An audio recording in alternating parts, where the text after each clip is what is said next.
ಹಂದಿಯೊಂದು ರಸ್ತೆಗೆ ಅಡ್ಡ ಬಂದ ಪರಿಣಾಮ ಆಟೋ ರಿಕ್ಷಾ ಪಲ್ಟಿಯಾಗಿ ಚಾಲಕ ಗಂಭೀರವಾಗಿ ಗಾಯಗೊಂಡಿರುವ ಘಟನೆ ಭಟ್ಕಳ ಸಾಗರ ರಾಜ್ಯ ಹೆದ್ದಾರಿ 50ರ ಭಟ್ಕಳ ನಗರಸಭೆಯ ತ್ಯಾಜ್ಯ ವಿಲೇವಾರಿ ಮೈದಾನದ ಸಮೀಪ ಶನಿವಾರ ಸಂಜೆ ನಡೆದಿದೆ.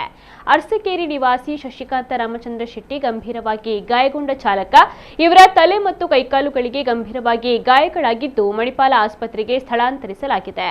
ಆಟೋದಲ್ಲಿ ಪ್ರಯಾಣಿಸುತ್ತಿದ್ದ ಮಾರುಕೇರಿ ಕೋಟಖಂಡದ ತರಕಾರಿ ವ್ಯಾಪಾರಿ ಪದ್ಮಾವತಿ ಎಂಬುವರಿಗೆ ಸಣ್ಣ ಪುಟ್ಟ ಗಾಯಗಳಾಗಿದ್ದು ಭಟ್ಕಳ ಸರ್ಕಾರಿ ಆಸ್ಪತ್ರೆಯಲ್ಲಿ ಚಿಕಿತ್ಸೆಯನ್ನು ಪಡೆಯುತ್ತಿದ್ದಾರೆ. ಭಟ್ಕಳದಿಂದ ಮರುಕೇರಿ ಕೋಟಖಂಡ್ ಕಡೆಗೆ ಆಟೋದಲ್ಲಿ ಪ್ರಯಾಣಿಸುತ್ತಿದ್ದ ವೇಳೆ ಹೆದ್ದಾರಿಯ ಕಸ ವಿಲೇವಾರಿ ಮೈದಾನದ ಬಳಿಯ ರಸ್ತೆಗೆ ದಿಢೀರನೆ ನುಗ್ಗಿದ ಕಾಡು ಹಂದಿಯನ್ನು ತಪ್ಪಿಸಲು ಹೋದಾಗ ನಿಯಂತ್ರಣ ತಪ್ಪಿದ ಆಟೋ ರಿಕ್ಷಾ ರಸ್ತೆಯಲ್ಲೇ ಪಲ್ಟಿಯಾಗಿದೆ ಎಂದು ತಿಳಿದು ಬಂದಿದೆ. ಈ ಘಟನೆಯ ಕುರಿತು ಭಟ್ಕಳ ಗ್ರಾಮೀಣ ಪೊಲೀಸ್ ಠಾಣೆಯಲ್ಲಿ ಪ್ರಕರಣ ದಾಖಲಾಗಿದೆ.